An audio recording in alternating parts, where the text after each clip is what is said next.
If you've ever struggled to take stunning solo travel shots without relying on strangers, this is for you.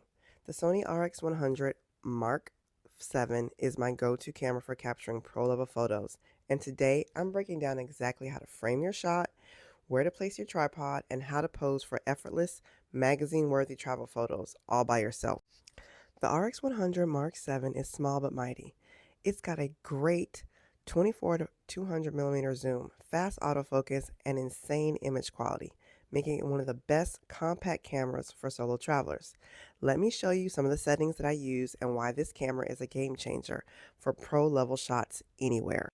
I always recommend shooting in aperture. Now, if you're not set to aperture, you just turn your dial and then put it on aperture mode.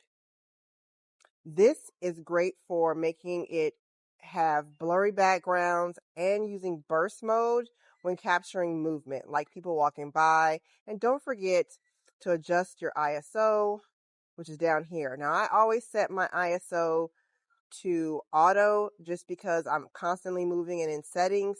And when you are constantly moving, you don't want to stop and change because you might miss the shot, especially when you are doing walking tours or as a tourist. You just want to kind of leave it at auto just because it'll auto adjust to what you need. Now that you have the right camera, let's talk about how to set up your shot. The key: tripod, placement, angles, and using your surroundings to create depth and interest. Here's exactly what to do without anyone else behind you, the camera for you. It's very important as a solo traveler that you minimize clutter by framing your shot, right? So what I mean by that is my tripod, my Sony RX100, my remote, and I'm going to set up my shot because I want this beautiful blue background in the back.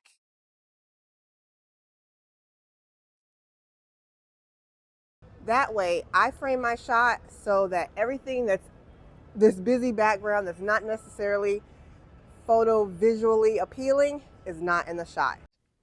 So you've got your setup ready, your camera, your tripod, and your remote. Now let's talk about the part of that trips most people up, posing. If you've ever felt awkward in front of a camera, didn't know where to put your hands, or ended up with photos that just didn't capture the vibe you wanted, you're not alone. I hear this all the time from solo travelers who want amazing photos but don't know how to pose. The good news is it's totally fixable, and I'm going to show you exactly how to do it. It all starts before your trip. Have a plan. Take 5 minutes to scroll through Pinterest or Instagram and save poses that match the vibe you're going for. Are you going to the beach, a city, a luxury hotel? Having a few go-to poses in mind makes a huge difference when you're in the moment. You can even practice in the mirror or take a few test shots at home to see what works best for you. And here's a trick. Don't just stand there. Movement makes a photo feel natural and effortless. Adjust your sunglasses, brush your hair back, mid-step while walking. Small actions that bring your shot to life. Add props? Yes, they are essential. A purse, a hat, a drink in your hand. These little details not only give your hands something to do, but also add depth to your shot.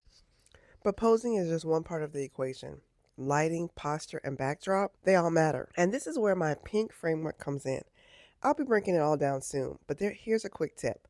Always find natural light. Pay attention to what's behind you, and importantly, own the shot. These aren't just random selfies. They're the story of your trip. And if you want your solo photos to look like they belong in a travel magazine, you'll definitely want to stick around. All right, now that you've got the setup, the poses, and the tricks to make your solo shots look effortlessly, it's time to take it to the next level. If you're ready to master solo traveling photography and capture those stunning selfie tips worthy of Instagram without relying on anyone else, sign up for my Pink Travel Photography Masterclass. I break down everything from lighting and composition to posing and editing so that you can confidently create travel photos you love. And of course, don't forget to like, subscribe, and follow for more solo selfie tips, travel photography tricks, and best camera gear recommendations for the solo traveler. And coming soon, my travel vlogs, where I take you behind the scenes of my solo adventures.